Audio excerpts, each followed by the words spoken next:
सेवितं कपित्थजम्बूफलचारुविनाशकारकं नमामि विघ्नेश्वरपादपङ्कजम्। ओंकार स्वरूप ब्रह्म परमात्मने नमः। श्री गुरु चरण कमलेभ्यो नमः। जय ब्रह्मदेव, जय ब्रह्मदेव, जय जय ब्रह्मदेव। ब्रह्मर्षि ब्रह्म ज्योति ज्योतिष यूट्यूब चैनल में मैं आप सभी दर्शकों का हार्दिक अभिनंदन एवं स्वागत करता हूं। प्रिय दर्शकों, मैं फिर से उपस्थित हुआ हूं एक नया वीडियो लेकर के कर्क राशि वालों के लिए जुलाई के महीने में उनके राशिफल को लेकर के। जुलाई का ये महीना कर्क राशि वालों का कैसा व्यतीत होने वाला है, कहाँ कहाँ पर आपको कैसे क्या कुछ प्राप्ति होने वाली है और कहाँ कहाँ पर आपको सावधानी रखने की आवश्यकता है। दर्शकों, सबसे पहले मैं आपसे अपनी प्रत्येक वीडियो में आग्रह करते हुए आया हूं कि हमारी जो भी वीडियो आप सब तक पहुंचती है उसे आप शुरू से लेकर अंत तक आप सुना करें। ऐसा करने से निश्चित तौर पर आपको हमारी वीडियो के अंदर जो भी हमारे द्वारा ज्ञानवर्धक बातें बताई जाती हैं वो सब कुछ आपको सुनने को मिलेगी। दर्शकों, इसी के साथ मैं आपको बताने वाला हूं, जैसा कि इस चराचर जगत में जितने भी जीव जंतु प्राणी आदि हैं, आकाशीय सौर मंडल में ग्रह नक्षत्रों का सकारात्मक अथवा नकारात्मक प्रभाव इन सभी जीव जंतु चराचर जगत में जितने भी जीव जंतु हैं सब प्राणियों पर पड़ता ही पड़ता है। विशेष करके इसको जो समझने की जो शक्ति है वो मनुष्य के अंदर ज्यादा है। अन्य जीव जंतुओं में समझने की सोचने की शक्ति है तो सही, लेकिन जितनी अधिक मनुष्य के अंदर है उतनी उनके अंदर नहीं है। बहुत से जीव जंतु प्राणी आदि ग्रह नक्षत्रों के द्वारा होने वाले शुभ संकेतों को समझ तो सकते हैं लेकिन उसे व्यक्त नहीं कर सकते। मनुष्य ही एक ऐसा समझदार प्राणी है जो समझ भी सकता है, व्यक्त भी कर सकता है। तो दर्शकों, कुल मिलाकर के मैं आपको आज की इस वीडियो में कर्क राशि वालों के लिए वो सब कुछ बताने वाला हूं कि आपका ये जुलाई का महीना कैसा व्यतीत होने वाला है। तो जुलाई के महीने में कर्क राशि वालों के लिए, क्योंकि ज्योतिष शास्त्र ही एक ऐसा शास्त्र है जिसके द्वारा आपके वर्तमान और भूत और भविष्य आसानी से बताया जा सकता है। बहुत से लोगों के मन में एक धारणा उत्पन्न होती है कि मनुष्य का अधिकार अपने कर्म क्षेत्र पर है, तो फिर ग्रह नक्षत्रों का उसके जीवन पर कितना अधिक महत्व है। ग्रह नक्षत्रों का सहारा लेकर के अपने जीवन को, अपनी दिनचर्या को किस तरह से क्यों व्यतीत करें, ऐसे तमाम तरह के प्रश्न मनुष्य के अंदर में जागृत होते रहते हैं। तो दर्शकों, यदि आपकी इस तरह की धारणा हो तो आप अपनी इस धारणा को आज ही तुरंत बदल डालिए, क्योंकि ज्योतिष शास्त्र के द्वारा जो भी आपको दिशा निर्देश दिए जाते हैं और जो ज्योतिष शास्त्र में जो कुछ भी बातें बताई गई हैं, और ये कोई कपोल कल्पित बातें नहीं है। ज्योतिष शास्त्र अपने आप में पूर्ण विज्ञान है और विज्ञान के तहत यदि आपको ज्योतिष शास्त्र के द्वारा कुछ भी दिशा निर्देश आपको प्राप्त होता है तो निश्चित तौर पर आप समझिए कि आपका ज्योतिष शास्त्र के द्वारा जो मार्गदर्शन किया जाता है उस मार्गदर्शन के तहत, यदि आप उस मार्गदर्शन के तहत अपने नित्य नैमित्तिक क्रिया कलाप दिशा निर्देश सब फॉलो करते हैं तो निश्चित तौर पर आप अपने इस जीवन को आसानी से सरलतम ढंग से आप जीवन यापन कर सकते हैं। कौन सी दिशा आपके लिए सार्थक होगी, कौन सी दिशा आपके लिए सार्थक नहीं होगी, किस दिशा में जा कर के आपने कब कौन सी दिशा में क्या काम करना है और किस दिशा में नहीं जाना है, इन सब बातों की जानकारी मात्र ज्योतिष शास्त्र के द्वारा ही आपको प्राप्त होती है। दर्शकों, इससे पहले भी मैं अपने वीडियो के माध्यम से बहुत कुछ ज्ञानवर्धक बातों को आप सब तक बताते हुए आया हूं। इसीलिए ज्योतिष शास्त्र में आपकी एक अहम विशिष्ट भूमिका यानी कि अहम विश्वास रहना चाहिए। मंत्रे तीर्थे द्विजे दैवे दैवज्ञे भेखजे गुरु यादृशी भावना तस्या सिद्धिर्भवति तादृशी। मंत्र में, तीर्थ में, द्विजों में, देवताओं में और ज्योतिषियों में, वैद्यों में, कवियों में आपकी जैसी भावना रहती है, आपकी भावना के तद अनुरूप आपको फल की प्राप्ति होती है। तो दर्शकों, विस्तार के भय से बहुत अधिक आख्यान व्याख्यान अपनी वीडियो के माध्यम से आप सब तक न दे करके सीधे आपको ले जा रहा हूं अपने इस ब्लैक बोर्ड की ओर, जहां पर आप देख सकते हैं इस 4 नंबर का अंक पहले कोष्ठक पर, पहले भाव पर लिखा हुआ है। वैसे भी मैं आपको बताना चाहूंगा कि पहले कोष्ठक पर जो अंक लिखा रहता है वह आपकी लग्न का भी द्योतक है, लग्न का सांकेतिक चिन्ह है। यानी कि इससे आप स्पष्ट रूप से समझ सकते हैं कि आपकी जन्म पत्रिका में यदि जन्मांग चक्र में 4 नंबर का अंक ये पहले खाने पर लिखा है तो आपकी जन्म कुंडली में, जन्मांग चक्र में आपका जो लग्न है वो कर्क लग्न है। निश्चित तौर पर आपकी राशि भी कर्क है, तो आप कर्क राशि, कर्क लग्न, आपके जो स्वामी हैं ये हैं चंद्रमा। तो चंद्र देवता को नमन करते हुए आकाशीय सौरमंडल में भगवान सूर्य देवता की स्थिति, भगवान सूर्य देवता ग्रह नक्षत्रों के यानी कि विशेष रूप से उनको जो पदवी मिली हुई है, राजा की राज पदवी मिली हुई है, राज पदवी, और ये स्थिति देखते हुए भगवान सूर्य देवता को राजा कहा गया है। भगवान सूर्य देवता प्रधान ग्रह के रूप में पूजे जाते हैं और भगवान सूर्य देवता की जो मान्यता है हमारे सनातन धर्म से, यानी कि जो हमारा सनातन धर्म है, इस सनातन धर्म के साथ भगवान सूर्य देवता का एक अटूट संबंध है और ये आदि काल से ये संबंध चला आ रहा है। इसीलिए सूर्य देवता आत्मा के कारक ग्रह माने गए, जिस प्रकार चंद्र देवता मन के कारक ग्रह माने गए। सूर्य आत्मा जगतस्तुखश्च और चंद्रमा मनसो जातश्चक्षु। तो दर्शकों, मन और मस्तिष्क पर चंद्रमा का प्रभाव पड़ता है और आपके हृदय में आपके जो आत्मा कारक ग्रह है सूर्य देवता, उसका विशेष प्रभाव पड़ता है इनका।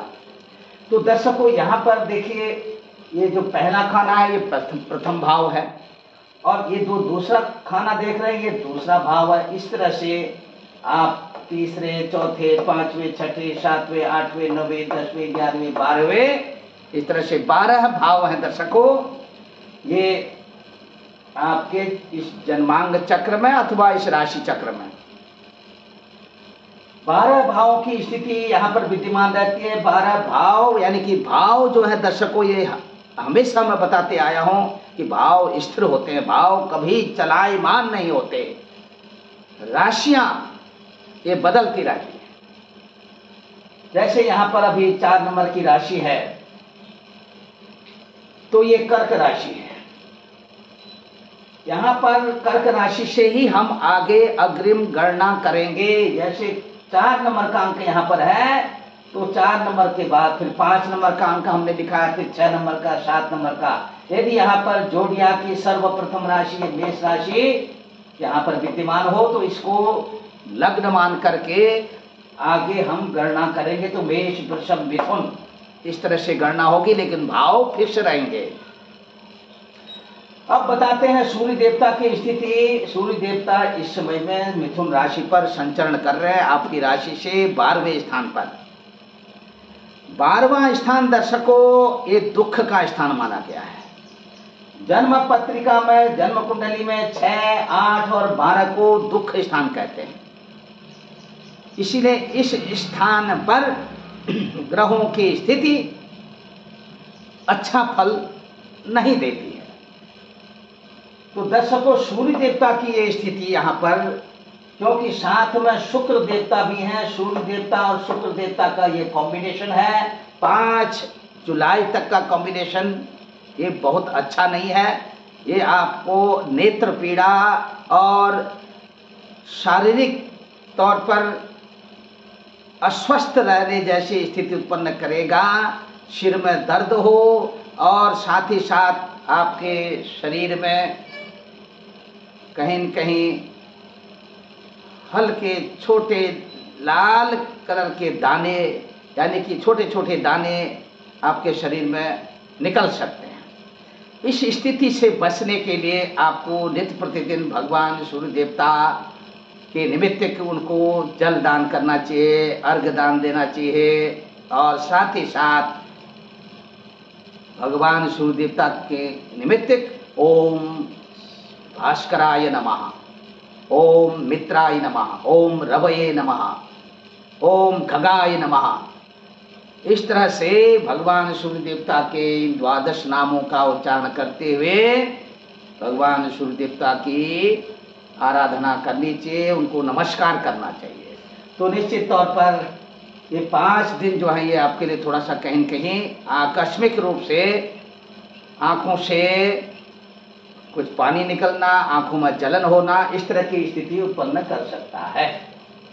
दूसरी तरफ दर्शकों, ये कर्क राशि यानी कि 4 नंबर का जो ये अंक है, आपकी राशि से 12वें स्थान पर सूर्य देवता की स्थिति, और सूर्य देवता 12वें स्थान में अपनी मित्र राशि के हैं। लेकिन सूर्य देवता का शुक्र ग्रह के साथ यानी शुक्र देवता के साथ जो 5 दिन का संबंध बनेगा, ये 5 दिन का संबंध ये बहुत अधिक नहीं है, क्योंकि ये अधिशत्रु हैं। सूर्य देवता शुक्र देवता में कभी भी आपस में इनकी मित्रता नहीं रही है। इस स्थिति को देखते हुए यह समय थोड़ा सा 5 दिन का समय कर्क राशि वालों के लिए बहुत अच्छा नहीं रहेगा। फिर भी 16 यानी कि 15 जुलाई तक यहाँ मिथुन राशि पर बने रहेंगे। 16 जुलाई को कर्क राशि में सूर्य देवता प्रवेश करेंगे। तो 16 जुलाई 2024 कर्क संक्रांति, और इस संक्रांति का पुण्य काल में स्नान, दान, तर्पण और श्राद्ध विधि से पिंडार्चन अपने पितरों की प्रसन्नता के लिए करना चाहिए। ऐसा करने से निश्चित तौर पर आपके घर कुटुंब परिवार में, आपके ऊपर, आपके सकुटुंब, आपके परिवार में पितरों की कृपा, यानी कि किसके पितर? आपके अपने पितर, आपके पितरों की कृपा बरसेगी और इससे आपके घर कुटुंब परिवार में हर प्रकार से खुशी की स्थिति, खुशी का माहौल बना रहेगा। और इसी के साथ दर्शकों, चंद्र देवता की भी बात कर लेते हैं। चंद्र देवता मेष राशि में 2.25 दिन के लिए, फिर वृषभ राशि में 2.25 दिन के लिए, फिर मिथुन राशि में 2.25 दिन के लिए। चंद्र देवता की एक राशि में जो अवधि है, यानी कि एक राशि में जो उनकी रहने की जो अवधि है वो है 2.25 दिन। दर्शकों, इसी 2.25 दिन के क्रम में विभिन्न राशियों में संचरण करते हुए जब चंद्र देवता पुनः मेष राशि से वृषभ राशि पर आएंगे तो ये जुलाई का महीना भी व्यतीत हो जाएगा। इस तरह से चंद्र देवता का भी कहीं न कहीं शुभाशुभ प्रभाव कर्क राशि के ऊपर पड़ने वाला है। कर्क राशि वाले जो जातक है उनके ऊपर पड़ने वाला है और मन और मस्तिष्क पर विशेष करके प्रभाव पड़ेगा।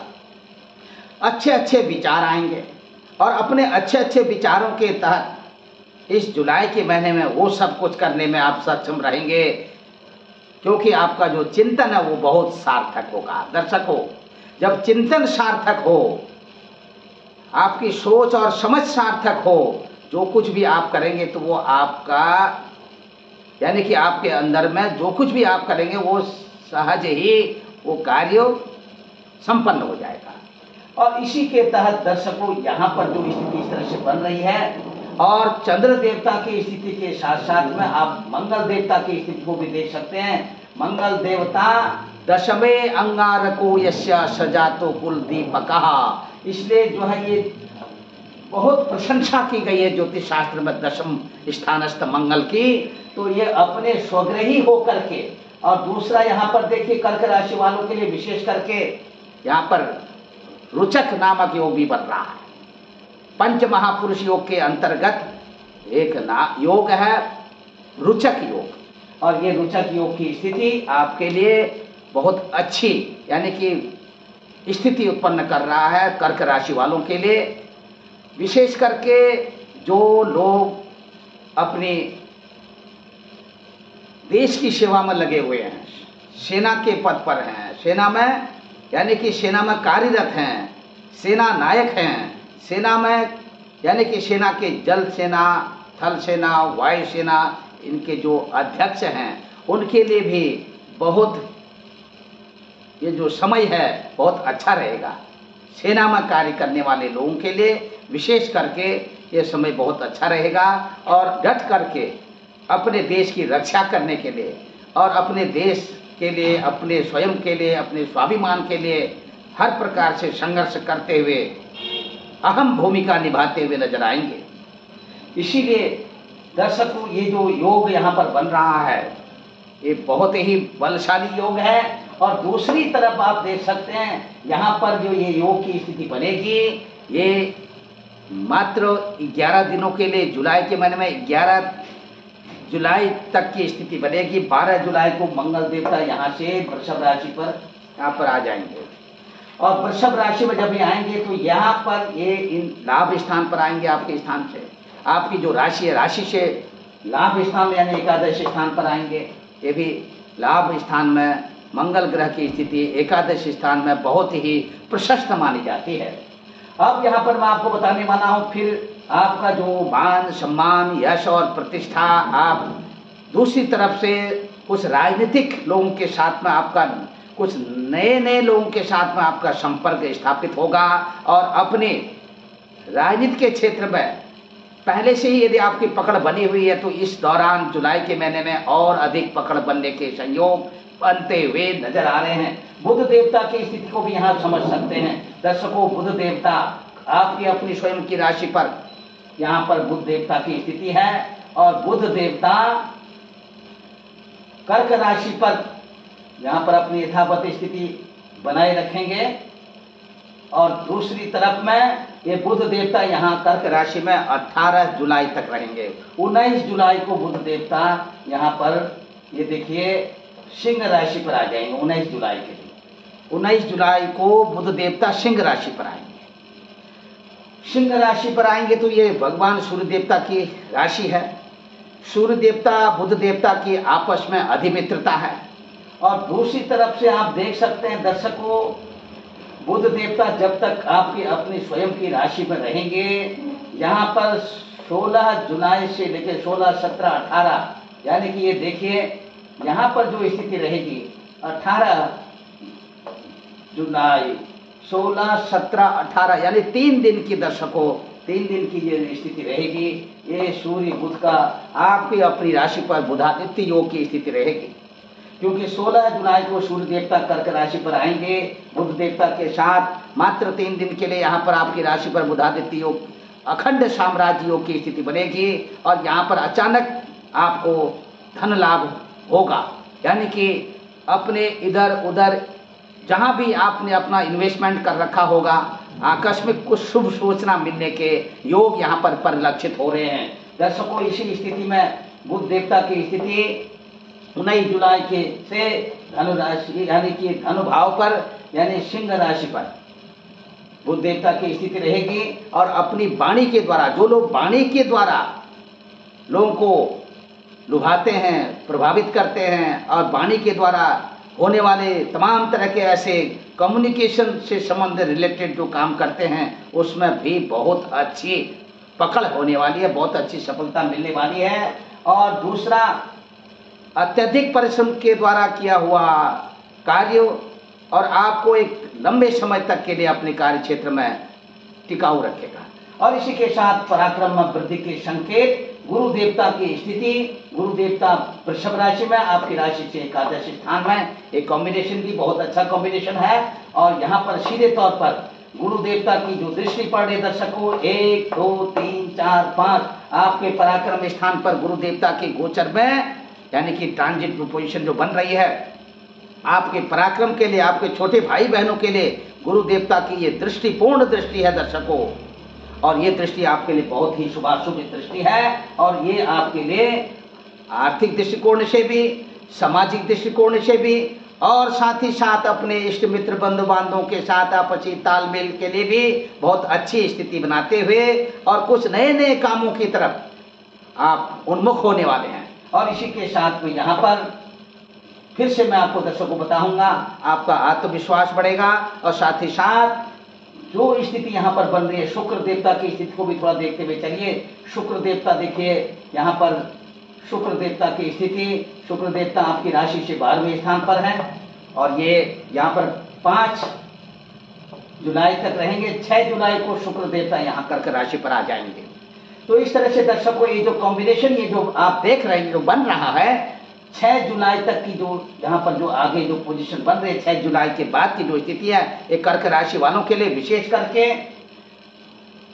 अपने कार्य क्षेत्र के दौरान अथवा अपने इधर उधर यात्रा के दौरान आकस्मिक रूप से, अचानक रूप से, यदि फीमेल हो तो पुरुष के साथ, पुरुष हो तो फीमेल के साथ कुछ अपने आपसी तालमेल, आपसी दोस्ती या अचानक एक दूसरे के साथ में मानसिक तौर पर जुड़ने के संयोग मिल रहे हैं, यानी कि संयोग परिलक्षित हो रहे हैं। इसलिए यदि इस तरह की स्थिति उत्पन्न होती है तो आप थोड़ा सा सजग रहें, सावधानी पूर्वक अपने बातचीत व्यवहार को आगे बढ़ाएं और उतावलेपन में किसी भी निष्कर्ष तक ना पहुंचें। इससे किसी भी प्रकार का नुकसान हो सकता है। दर्शकों इसी के साथ में शनि देवता की स्थिति को देख लीजिए। शनि देवता आपकी राशि से 8वें स्थान में, और शनि देवता के साथ साथ जो अन्य ग्रहों का कॉम्बिनेशन मैं अभी तक बता चुका हूं दर्शकों, ये कॉम्बिनेशन आपके लिए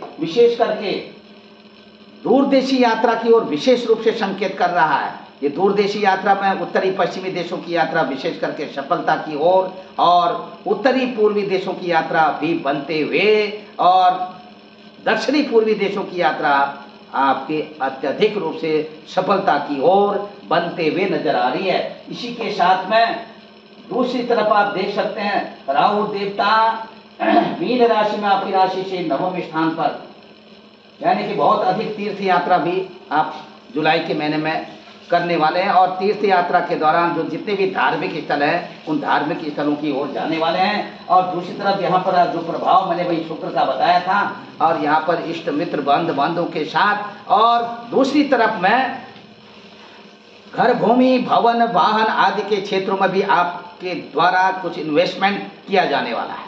और ये इन्वेस्टमेंट जब आप करेंगे तो आपको आगे चल करके इसका जो प्रतिरूप फल होगा ये लॉन्ग लास्टिंग होगा दर्शकों। इसीलिए यहाँ पर आपको प्रकृति का भी भरपूर सहयोग मिलता हुआ नजर आ रहा है। और साथ ही साथ में आप देख सकते हैं ये जो कॉम्बिनेशन अभी मैंने आपको बताया है, इस कॉम्बिनेशन के आधार पर बात कर लेते हैं विद्यार्थी बंधुओं के लिए, उनके पठन पाठन आदि के लिए शुभाशुभ स्थिति यहाँ पर बनती हुई नजर आ रही है। और साथ ही साथ दर्शकों ये स्थिति आपके संतान पक्ष को लेकर के भी घर में कुछ खुशखबरी के संकेत, और साथ ही साथ अपने जो आपके जो बच्चे आपके साथ में रह रहे हैं और बच्चों के साथ में आपसी जो आपके संबंध हैं, इन संबंधों में भी प्रगाढ़ता आने के संयोग परिलक्षित हो रहे हैं। दर्शकों इसी के साथ में कुछ पदोन्नति के संकेत आपके कार्य क्षेत्र में, सरकारी सेवा संस्थानों में, व्यक्तिगत संस्थानों में पदोन्नति के संकेत, साथ ही साथ जो व्यापारिक बंधु उनके लिए भी थोड़ा सा व्यापारिक क्षेत्र में, व्यापारिक जगत में, आयात निर्यात के संबंध में, और अपने स्थानीय यानी देश में यदि आपका अपना व्यापार आप कर रहे हैं और इसी के साथ आपके व्यापार में विशेष उन्नति के संकेत मिल रहे हैं। इसी के साथ में व्यापार उन्नति का मेरा मतलब है एक व्यापार से अतिरिक्त अन्य व्यापारिक क्षेत्रों में आप इन्वेस्टमेंट करने जा रहे हैं। शेयर मार्केट में भी आप इन्वेस्टमेंट करते हुए नजर आ रहे हैं। दर्शकों इसी के साथ में यदि आपके कहीं प्रेम संबंध चल रहे हैं तो जरूर अपने प्रेम संबंधों को लेकर के कहीं वाद विवादास्पद स्थिति में आ सकते हैं। वार्तालाप के दौरान सजग रहें और साथ ही साथ अपने स्वास्थ्य का ध्यान रखें। अपने घर की बात कर लेते हैं। घर में, परिवार के लोगों के साथ और पति पत्नी का आपसी तालमेल, एक दूसरे के प्रति सहयोगात्मक स्थिति बनाते हुए आप नजर आ रहे हैं। इसी के साथ में दर्शकों, पिताश्री का आशीर्वाद आपके साथ और पिताश्री के साथ आपसी तालमेल और पिताश्री के साथ में कुछ निजी व्यवसायीकरण करते हुए उसमें अपनी सहभागिता निभाते हुए नजर आ रहे हैं। और इसी के साथ दर्शकों, माता पिता के स्वास्थ्य की बात कर लेते हैं। माता पिता के स्वास्थ्य, माता पिता के अवस्था क्रम को देखते हुए भी और वैसे भी ग्रह योग की स्थिति के साथ साथ थोड़ा सा सावधानी रखने की आवश्यकता है। माता को पीठ और कमर से रिलेटेड कुछ समस्या, पिता को हृदय और आंखों से रिलेटेड और गर्दन से रिलेटेड कुछ समस्या होने के संकेत मिल रहे हैं। दर्शकों, यदि आप चाहते हैं कि आप इन सारी समस्याओं से आप बाहर आना चाहते हैं तो निश्चित तौर पर आप प्रतिदिन भगवान सूर्य देवता को एक तांबे के लोटे में जल लेकर के और उगते हुए सूर्य नारायण को वो जल अर्पण करें।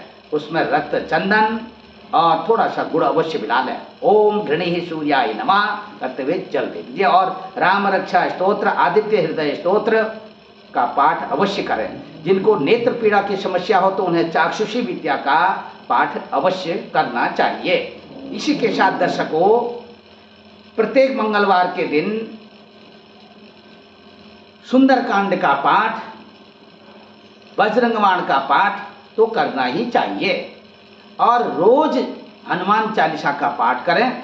और प्रत्येक सोमवार के दिन जुलाई के महीने में अपने निकटस्थ शिव मंदिर में जाकर के जलाभिषेक, शिव जी का जलाभिषेक और गाय के दूध से भी जल मिश्रित करते हुए रुद्राभिषेक आप करवा सकते हैं।